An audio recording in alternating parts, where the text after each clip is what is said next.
এভাবে কেউ ধরে? আমার তো অনেক লজ্জা লাগছিল, তাই নিজেকে কন্ট্রোল করতে পারিনি। এখানে আমার কোনো দোষ নেই, সব দোষ ওই গাধাটার। ধরবি ধরবি তাই বলে এইভাবে আমাকে বলতি যে জড়িয়ে ধরতে ইচ্ছে করছে, বাসায় এসে যত খুশি জড়িয়ে ধরতি। ছাগল কোথাকার। রাইসার বড় খালা জিজ্ঞাসা করলো, কিরে রাইসা, কি ভাবছিস?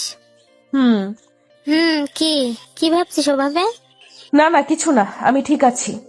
এই মাইশা, চল ওকে ধর, একটু বাসায় নিয়ে যাওয়াই ভালো। সবাই ওকে ধরে দাঁড় করিয়ে নিয়ে যেতে লাগলো। হঠাৎ করে রাইসা বলল, আম্মু, রাফি কই? চুপ মনে হচ্ছে, তুমি একাই করেছো? রাফি কি সুপারম্যান নাকি যে কিছুই হয়নি? মানে রাফির কি হয়েছে? আম্মু, কি হয়েছে ওর? কই ও? আমি ওর কাছে যাব। হঠাৎ করে রাইসা কান্না শুরু করে দিছে। বোঝো ঠেলা। হসপিটাল জুড়ে সবাই রাইসার দিকে তাকিয়ে আছে। সবাই এদিকে অবাক। আমাকে নিয়ে এভাবে করতে আগে কখনো দেখনি বাসার লোক। পাগলের মতো কান্না করে চলেছে। মাইশা বলল, রাইসা, কি হচ্ছে এসব? পাগলামি করছিস কেন? আর এখানে আত্মীয় সহ বাসার সবাই আছে, একটু তো নিজেকে সামলা। এভাবে বাচ্চাদের মতো কান্না করছিস কেন? আমি কিছু জানি না, আমি রাফির কাছে যাব। ও কেমন আছে? কোথায় ও? ওর কিছু হয়নি তো? কিসব বলছিস তুই? কিচ্ছু হয়নি ওর। ও ঠিক সময় বাসায় চলে আসবে, চিন্তা করিস না। এখন বাচ্চাদের মতো না করে চল তো। না, আমি যাব না। এক পাও এখান থেকে নড়বো না। আগে আমি ওর কাছে যাব, ওর সাথে কথা বলবো, তারপর আমি যাব। না হলে আমি একটুও নড়বো না এখান থেকে। সবাই হতাশ। মেয়ের হলোটা কি? এরকম করছে যেন রাফি ওর বিয়ে করা বর। মানুষ বরের জন্য এমনটা করে না, যেমনটা রাইসা এমন করছে। এদিকে রাইসার ছোট খালা তো এসব দেখে অবাক। ওনার ছেলে ইরফানের জন্য রাইসাকে বউ বানানোর স্বপ্ন ওনার। ইরফানও রাইসাকে পছন্দ করে, কিন্তু এখানে এসব দেখে ওনার মাথা ঘুরছে। তবে নিজেকে বুঝিয়ে ভাবলো যে হয়তো দুজনের দুর্ঘটনা হয়েছে, তাই এমনটা করছে। এছাড়া কি আর হবে। উনি এসে বলল, রাইসা মা, চলো বাসায় যাই, রাফিও চলে আসবে। খালা, আপনিও? আমি কি করে একা বাসায় যাই? আমার জন্য এইসব হলো। ওকে একবার দেখে যাই। আচ্ছা ঠিক আছে, সবাই বাসায় চলে যাও। মাইশা মা, রাইসাকে রাফির সাথে দেখা করে ওকে নিয়ে চলে আসিস বাসায়, ওকে? আচ্ছা ঠিক আছে খালা। রাইসার আম্মু মেয়ের চিন্তায় বলল, আমি আর মাইশা থাকছি, তোমরা সবাই চলে যাও। ওদিকে সব কাজ পড়ে আছে, ওই দিকটাও তো দেখতে হবে। যাও যাও। সবাই চলে গেল। রাইসা অনেক খুশি লাগছে। মাইশা বলল, কিরে, ছাগলের মতো হাসছিস কেন? আম্মু, দেখেছো তোমার বড় মেয়ে আমাকে কি বলল? দুটোকেই এখন পেটাবো আমি। এটা হসপিটাল, এখানেও তোদের শয়তানি কমছে না। একে তো একজন মহান কাজ ঘটিয়ে ফেলেছে, আবার এখন পটাং পটাং কথা বলছে। কথা বলো না তো, আমাকে নিয়ে এত ভাবতে হবে না। চলো, আমাকে আমার রাফির কাছে নিয়ে চলো। মাইশা আর আম্মু দুজনেই যেন লাফিয়ে উঠল। রাইসার কথায় দুজনেই গাধার মতো মুখ করে বড় বড় চোখ করে রাইসার দিকে তাকালো। রাইসা নিজেও বুঝতে পেরেছে যে মুখ ফুসকে এ কি বলে ফেললাম। মনের কথা মুখে চলে এসেছে হঠাৎ করে। এখন কি করি? এদেরকে তো বোঝাতে গেলে বেঁকে বসবে। রাইসা বলল, কি কি এইভাবে আমার দিকে তাকিয়ে আছো কেন তোমরা? মনে হচ্ছে আমি উগান্ডা থেকে ডাউনলোড হয়ে এসেছি। রাইসা, মাত্র কি বললি তুই? বুঝতে পারলাম না।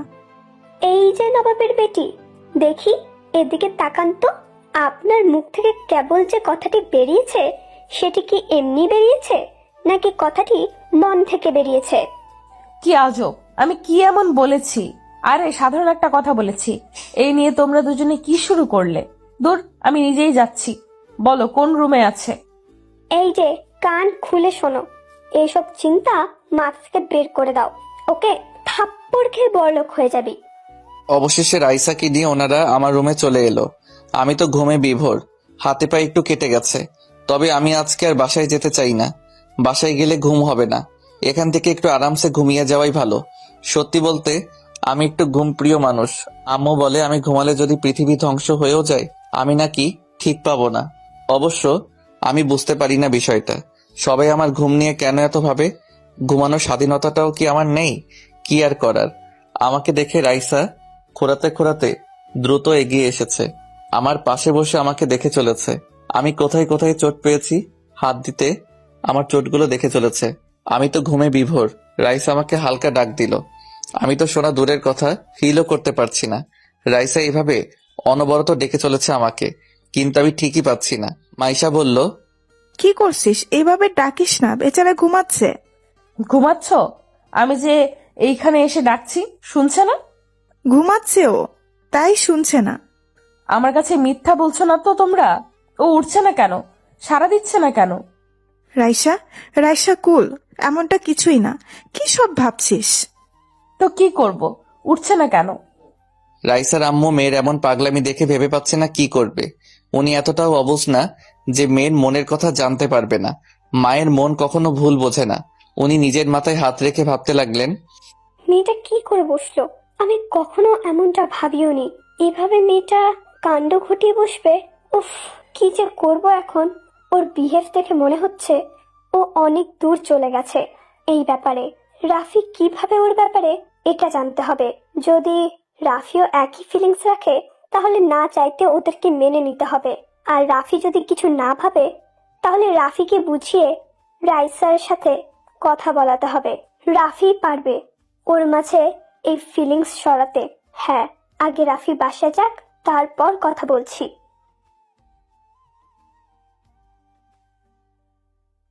মামি মাইশাকে সাইডে ডাক দিল। মাইশা উঠে মামির কাছে গেল।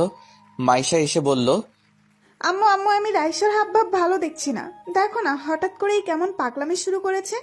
এসব দেখে যে কেউ ওদেরকে খারাপ নজরে দেখবে। আমিও তোকে সেটাই বলতে ডেকেছি। আমার এই পাগলি মেয়েটাকে নিয়ে আমি এখন কি করি? মাথা হেট করে দিল। তোর 2 দিন পর বিয়ে, বাসায় কত লোকজন। এখন এর মাঝে এসব করলে লোকে কি বলবে? মান সম্মান থাকবে? আম্মু ওকে বোঝাও, রাফি বলতে গেলে ভালো ছেলে, কিন্তু রাফি ওকে সেই নজরে দেখে না। আমি এটা খুব ভালো করেই জানি, রাফি ওকে বোনের মতো করেই দেখে। আমি সেটা বুঝতে পারছি, তবে আমি বা তুই বোঝালে ও কিছুতেই বুঝবে না। রাফিকে দিয়েই বোঝাতে হবে। আচ্ছা, আগে বাসায় যাক রাফি, তারপর ভাবছি বলবো। হ্যাঁ, তাই ঠিক হবে। ওই দেখো, দেখেছো কেমন রাফির কাছে বসে ওকে টর্চার করছে, ওর যত্ন করছে। এসব দেখলে যে কেউ উল্টাপাল্টা ভাববে। মাইশা, আমি আর ভাবতে পারছি না। আমি বাসায় যাচ্ছি, নিচে গাড়ি রাখা আছে, তুই ওকে নিয়ে বাসায় চলে আসিস। ওকে, তাহলে তুমিও যাও, আমি রাইসাকে নিয়ে আসছি। মামি চলে গেছে। তবে মাইশা চুপ করে দাঁড়িয়ে আছে রাইসার পেছনে। রাইসার পাগলামি দেখে চলেছে।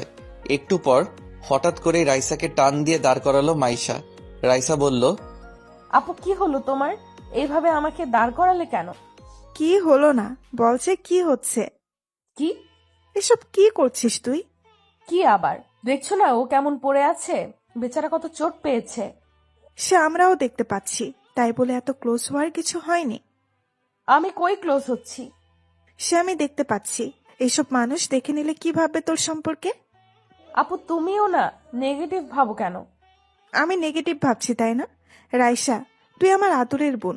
দেখ, এসব বাদ দে। আমি চাই না লোকে তোকে বদনাম করুক। আপু আমি বুঝতে পারছি না এইখানে বদনামের কি আছে। রাইসা, রাফি তোর ভাই, ওকে? এটা মনে রাখবি সব সময়। হ্যাঁ, ও আমার ভাই।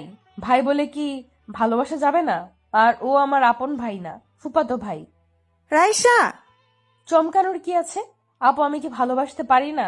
আর হ্যাঁ, আমি ওকে সেই ছোট থেকেই পছন্দ করি। রাইসা নিচের দিকে মাথা করে কান্না করে দিছে। কান্নার জন্য ওর কোথাও ভালো করে বোঝা যাচ্ছে না। রাইসার কান্না দেখে মাইশা বড় একটা নিঃশ্বাস নিল। ভাবলো, আম্মু ঠিক বলেছে। এখন আর মাইশাকে আমরা বোঝাতে পারবো না। ওর মনের ভেতর এই বিষয়টি অনেক গভীরভাবে চলেছে। রাফিকে দিয়েই এসব বোঝাতে হবে ওকে। তবে রাইসা অনেক জেদি, ভয় হচ্ছে কিছু করে না বসে। মাইশা আর রাইসার এই কথা কাটাকাটিতে এদিকে আমার স্বাদের ঘুমের 14টা বাজিয়ে দিয়েছে। কারো কান্নার আওয়াজে আমার স্বপ্নে থাকা পরীগুলো ফুরুত করে উড়ে চলে গেছে। চোখ দুটো খুলে পাশে তাকাতেই দেখলাম রাইসা ছাগলের 3 নাম্বার বাচ্চার মতো ভ্যাঁ ভ্যাঁ করে কান্না করছে। আমি বিরক্তিকর ভাবে বললাম, রাইসা, তুই অলিম্পিকে নাম দিস না কেন রে? কান্নার প্রতিযোগিতায় তোর ধারে কাছেও কেউ আসতে পারবে না, সবাই ভেসে চলে যাবে। ওরা দুজনে আমার কথা শুনে আমার দিকে তাকালো। রাইসা তো আমাকে উঠতে দেখে এক ঝাঁপে আমার গায়ের উপর। বলি, আমি মানুষ রে ভাই, কোনো সোফা না যে এভাবে লাফিয়ে লাফিয়ে পড়বি। হাড্ডি গুড্ডি সব মরমর করছে। যেগুলো বাকি ছিল সেগুলো মনে হচ্ছে ভেঙে গেছে। মাইশা জলদি এসে রাইসাকে উঠিয়ে বলল, রাইসা এনাফ, কি করছিস এসব? সরি, ও উঠে গেছে। আমি খুশিতে নিজেকে আটকাতে পারিনি। ও উঠেছে সেটা আমিও দেখেছি। আমি কি ওর উপর ঝাঁপিয়ে